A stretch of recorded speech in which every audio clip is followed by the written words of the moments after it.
नमस्कार मैं आशीष, आप देख रहे हैं द पैम्फलेट सिविलाइजेशन स्टोरीज के 7वें एपिसोड में आप सबका स्वागत है। पिछले एपिसोड में हम बात कर चुके हैं पुस्तकालय जलाने वालों के बारे में। वो कौन लोग थे जो अलेक्जेंड्रिया से लेकर के नालंदा और तक्षशिला में लाइब्रेरी पुस्तकालयों को जला रहे थे। हमने पितृसत्ता के बारे में भी बात की है। आप इसे हमारे सिविलाइजेशन स्टोरीज की प्लेलिस्ट में हमारे यूट्यूब चैनल पर देख सकते हैं।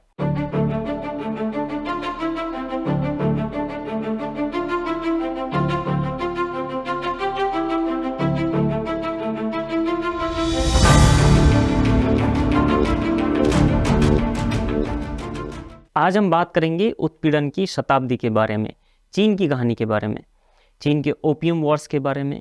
चीन के इतिहास में 19वीं और 20वीं सदी का शुरुआती दौर चीनियों के लिए और वो बिल्कुल अपमान और उत्पीड़न का समय था, यानी सेंचुरी ऑफ ह्यूमिलेशन के रूप में हम इसे जानते हैं। ये तब की बात है जब चीन ने अपने क्षेत्र और सांस्कृतिक गौरव दोनों ही साम्राज्यवादी ताकतों के आगे खो दिए थे। इस एक दौर ने चीन का अनुभव अपने भीतर और बाहरी दुनिया के लिए हमेशा के लिए बदल कर रख दिया। हम आज भी जो देखते हैं चीन कितना अपनी सभ्यता को लेकर के काफ़ी रिजर्व रहता है, जो उसके व्यापार के तरीके भी हैं वो भी दूसरी तरह के हैं। इसके पीछे कहीं ना कहीं वो सारी बातें हैं जो हम आज के इस एपिसोड में करने जा रहे हैं। आज के इस एपिसोड में हम बात करेंगे कि किस तरह से चीन की सभ्यता को कुचल करके उस पर बाहरी ताकतों ने अपने अधिकार स्थापित किया था। चीन के उत्पीड़न के इतिहास की शुरुआत होती है 1839 से 1842 के दौर से, जब पहला अफीम युद्ध हुआ था और चीन की इसमें बुरी तरह से हार भी हुई थी। यही वो समय था जब हांगकांग को एक संधि के तहत चीन को ब्रिटिश साम्राज्य को सौंपना पड़ा था। किंग साम्राज्य ने यूरोपीय शक्तियों द्वारा पराजित होने के बाद चीन पर थोपी गई कई अपमानजनक संधियों के सामने आत्मसमर्पण किया, सरेंडर कर दिया और फिर इसके इन घावों से उबरने के लिए चीन के कम्युनिस्टों ने सहारा लिया कल्चरल नेशनलिज्म का, यानी सांस्कृतिक राष्ट्रवाद।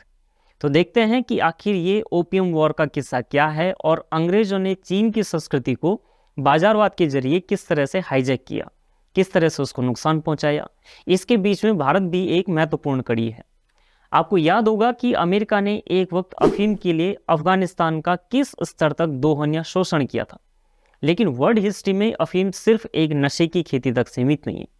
इसके लिए कई युद्ध हुए हैं, कई सभ्यताएं इसी अफीम के नशे की चपेट में आई थी और जब तक वहां के राजाओं को इसकी भनक लगी तब तक बहुत देर हो चुकी थी। इस सब के पीछे था ब्रिटेन, जिसने सिर्फ अपने कारोबार, अपने बिजनेस, अपने व्यापार के लिए चीन को अफीम की चपेट में डाल दिया था। और सिर्फ ब्रिटेन ही नहीं बल्कि ईसाइयत भी, यानी क्रिश्चियनिटी। 16वीं शताब्दी में जब चीन और विदेशों के बीच व्यापार शुरू हुए, चीन का जिंग साम्राज्य था, जिंग राजवंश, वो बाहरी समाज के उससे सीमित संपर्क रखना चाहता था और यही वजह थी कि उन्होंने जो कैंटोन बंदरगाह था उसको बाहरी हस्तक्षेप या बाहरी व्यापार के लिए उन्होंने एकदम सीमित कर दिया था। अंग्रेजों के लिए खासकर उन्होंने उसकी बहुत सीमित व्यापार की अनुमति दी थी। ये तब की बात मैं कर रहा हूँ जब अंग्रेज चाय के व्यापार को बढ़ावा दे रहे थे।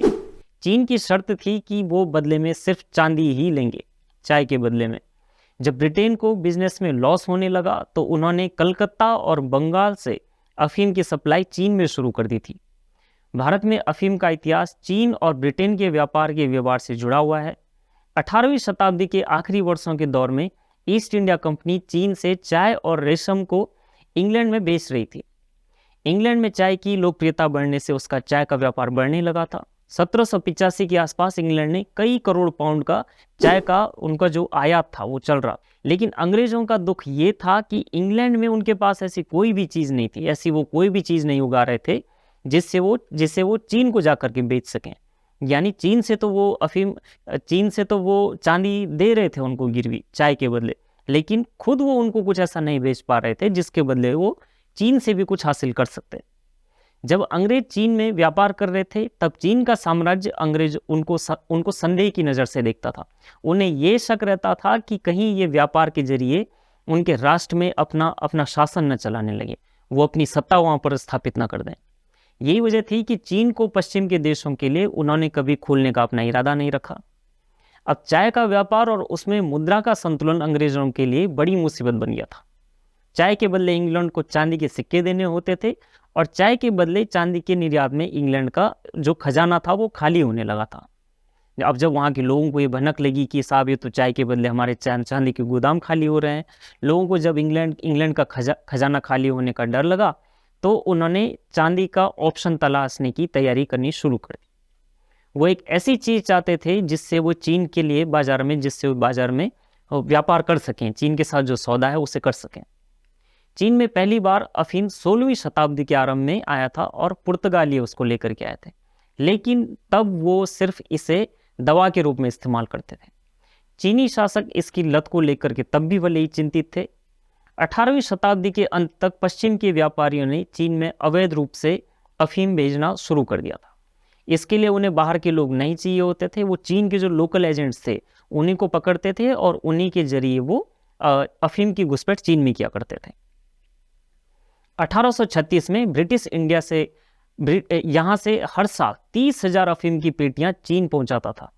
अंग्रेज अपने देश में अफीम तो नहीं ले गए, लेकिन चीन जैसे बाजार में इन्होंने इसका जमकर व्यापार करवाया। उधर चाय लोगों की जुबान पर चढ़ने लग गई थी और चीन अफीम की लत का शिकार होता चला गया। चाय खरीदने के लिए वो पैसे इस्तेमाल किए जाते जो अफीम बेच करके कमाया जाता था। अंग्रेज चीन को ये यकीन दिलाते रहे कि उनके देश को अंग्रेजों जैसा बना दिया जाएगा। इसी तरह के व्यापार से चीन भी वैसे ही दिखने लगेंगे जैसे ब्रिटिशर्स होते हैं, जैसे लॉर्ड शाह होते हैं, यानी व्हाइट मैन बर्डन थ्योरी, कि जो कुछ भी सभ्यता अगर कहीं पहुंचती है तो वो अंग्रेजों के ही माध्यम से पहुंच पाएगी और उन्हीं की जिम्मेदारी है कि लोगों को सभ्य करें। बाकी विश्व का किसी काम का है नहीं अंग्रेजों की नज़रों में। चीन में अफीम का व्यापार जारी रखने के लिए बंगाल में अंग्रेजों ने अफीम की खेती थी जो किसानों को उस पर एक तरफा लगा दिया। जैसे जैसे बाजार बढ़ता गया, बंगाल के बंदरगाहों से अफीम का निर्यात होने लगा। यहाँ पे बिहार और बंगाल की जमीन के मालिकों को दाल की जगह पे अफीम उगाने के लिए कर्ज तक दिया गया। और जैसे ही कोई किसान उसके लिए कर्ज, मान लीजिए प्रायोरिटी के तौर पर अगर कोई किसी को अफीम उगाना है तो उसको कोई अंग्रेज जा करके लोन दे आता था। जहां उसने लोन ले लिया किसान ने, वहां वो जमींदार का या फिर उस अंग्रेज का या सरकार का, कंपनी बहादुर का बंधुआ मजदूर हो जाता था। ये भी प्रचलन था। 1839 में जब चीन बर्बाद हो गया तो चीनी सम्राट जो डोंग वोंग थे, उन्होंने नशीले पदार्थों के खिलाफ युद्ध की घोषणा कर दी। इसके तहत पाबंदियां लगाई जाने लगी। कैंटन शहर की 13 फैक्ट्री सील कर दी गई। इसमें अफीम की 20,000 पेटियों में मौजूद 1400 टन अफीम नष्ट किया गया। अफीम का व्यापार चांदी के सिक्कों में ही होता था। चांदी अंग्रेजों के पास चला जाता था और चीन में जो चांदी का भाव था वो बढ़ने लग गया। अब क्योंकि अफीम अंग्रेजों के लिए बहुत ही उनकी आमदनी का एक प्रमुख स्रोत था, वो इस लॉस को कैसे होने देते, तो उन्होंने, ब्रिटेन ने चीन से बगावत कर दी और बदले में अपनी नौसेना उतार दी चीन में। जून 1840 में 16 युद्धपोत और 27 जहाज चीन के पर्ल रिवर डेल्टा में भेज दिए गए। 4,000 लोगों के साथ नेमेसिस युद्धपोत भी था। इस हमले के लिए चीनी तैयार थे, लेकिन ब्रिटेन के पास अत्याधुनिक हथियार थे उस वक्त के हिसाब से, और चीनी उनके आगे टिक नहीं पाए।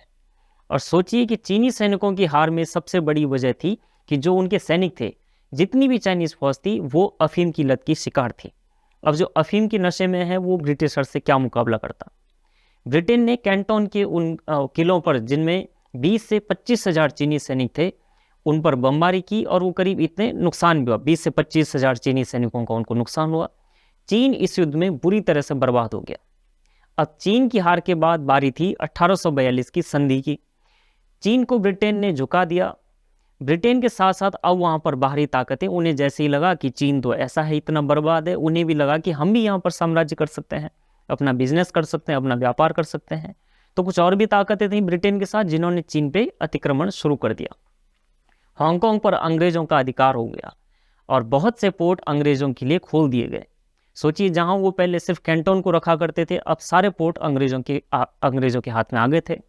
1842 से 1858 तक चीन में अफीम का कारोबार 300 गुना बढ़ गया था।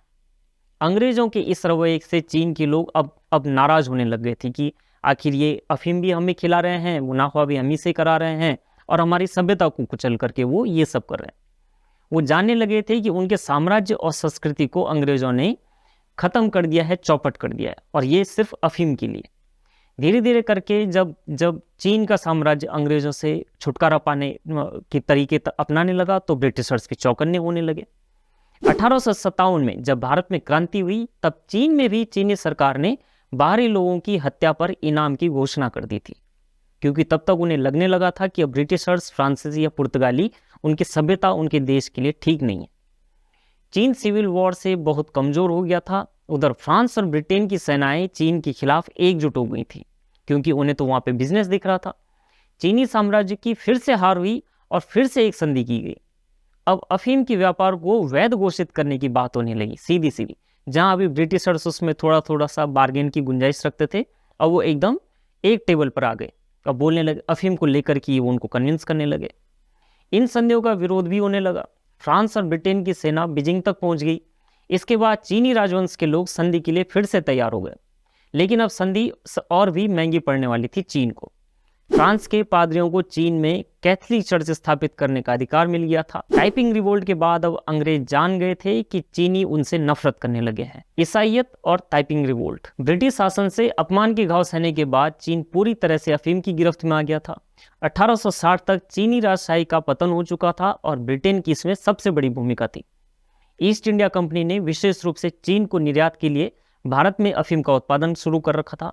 इसका पटना ब्रांड जो था वो बाजार में सबसे उम्दा माना जाता था। पटना ब्रांड अफीम का। पहले और दूसरे अफीम युद्ध ने चीन के सेमर पैलेस को लूट लिया। ब्रिटेन ने हांगकांग पर कब्जा कर लिया। महारानी विक्टोरिया के ड्रग डीलरों ने चीन की सभ्यता को नष्ट कर दिया, उसे अपमानित किया और उसे लूटते भी रहे। अब बारी थी चीन के एकीकरण की। आखिरकार जो चीन के लोग थे उनकी आंखें खुली, उन्होंने सोचा कि हमें इनके खिलाफ एकजुट होना है। यूरोप में जो राजा है उसी को ईश्वर का दूत माना जाता था, जबकि जहां चीन की अगर बात करें तो चीन में जो राजवंश था उसे ही लोग परिवार का एक मुखिया माना करते थे। मान लीजिए सारा जो साम्राज्य है उसके लोग एक परिवार हैं और जो उनका राजवंश का राजा है वो उसका मुखिया, वो उसकी अगुवाई कर रहा था। राजा अगर अच्छे काम करता था तो लोग उसकी सराहना करते, उसका साथ देते, और अगर वो कुछ गलत करता था तो वो उसका विरोध भी करते थे, उसकी निंदा भी करते थे। ऐसे ही जब उन्हें लगा कि जो किंग राजवंश था उस वक्त का वो ब्रिटेन के सामने जब वो कमजोर पड़ता गया, लोगों को लगा कि ये तो कुछ उन्हें आज़ाद करवा ही नहीं पाएगा, तो उन्होंने उसका विरोध करना शुरू किया। ये वो मौका था जब चीन में लोगों का अपनी संस्कृति के लिए प्रेम जाग पड़ा, यानी सांस्कृतिक जागरण। तब चीनी इकोनॉमी का बड़ा भाग वहाँ की कृषि पर निर्भर था, वहाँ के किसानों पर निर्भर था, और देश में जो चांदी था उसका बड़ा हिस्सा अंग्रेज ले गए थे अफीम के बदले। ऐसे में एक क्रांतिकारी सामने आया जिसका नाम था हांग शिक्युआन। क्रांतिकारी किस्म का पढ़ा लिखा युवक चीन के उस राजवंश के दौरान। अब टाइपिंग विद्रोह की बारी थी, टाइपिंग रिवोल्ट। इसका नायक बना, इसका हीरो बना हांग शिक्युआन। ये पढ़ा लिखा था बाकी चीनियों से, और एक अमीरी प्रीस्ट के संपर्क में आने पर हांग की विचारधारा ही बदल गई थी। हांग प्रोटेस्टेंट ईसाई धर्म अपना लिया था इसने अपना एक संगठन भी बनाया और राजा के विरुद्ध लोग इससे जुड़ते गए, खासकर किसान।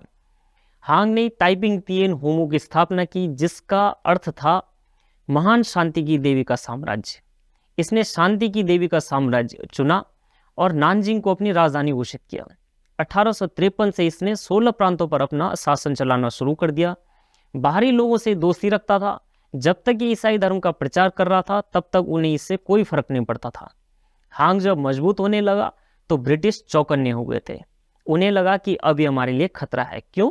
क्योंकि जो किंग राजवंश था वो उन्हें लगता था कि ये अगर रहेगा तो उनके व्यापार को भी इससे मुनाफा होगा, या मतलब उनके व्यापार के आड़े नहीं आएगा। जबकि जो हांग था वो अपना कद मजबूत कर रहा था, लोगों में उसकी पकड़ बन रही थी और वो एक तरह का कम्युनिस्ट शासक बनने जा रहा था। अब ब्रिटेन ने क्या किया कि जो किंग राजवंश था उसी को हांग के खिलाफ उकसाया। अब ब्रिटेन और फ्रांस ने इनके विद्रोह को दबाने का सिलसिला शुरू कर दिया। अब देखिए कि असल में हुआ क्या था। ईसाइयों ने असल में सिविल वॉर के लिए टाइपिंग विद्रोह को उकसाया था। उन्होंने इस हांग नाम के एक स्कूल शिक्षक को अपना हथियार बनाया। उसे ये एहसास दिलाया कि वो यीशु मसीह यानी जीसस का भाई है, और खुद को ईश्वर द्वारा घोषित राजा के रूप में उससे घोषणा करवाई। 1851 में उसने किंग साम्राज्य के खिलाफ युद्ध छेड़ दिया। उसकी विचारधारा कम्युनिस्टों जैसी थी, उसके साथ किसान भी जुड़ने लगे थे।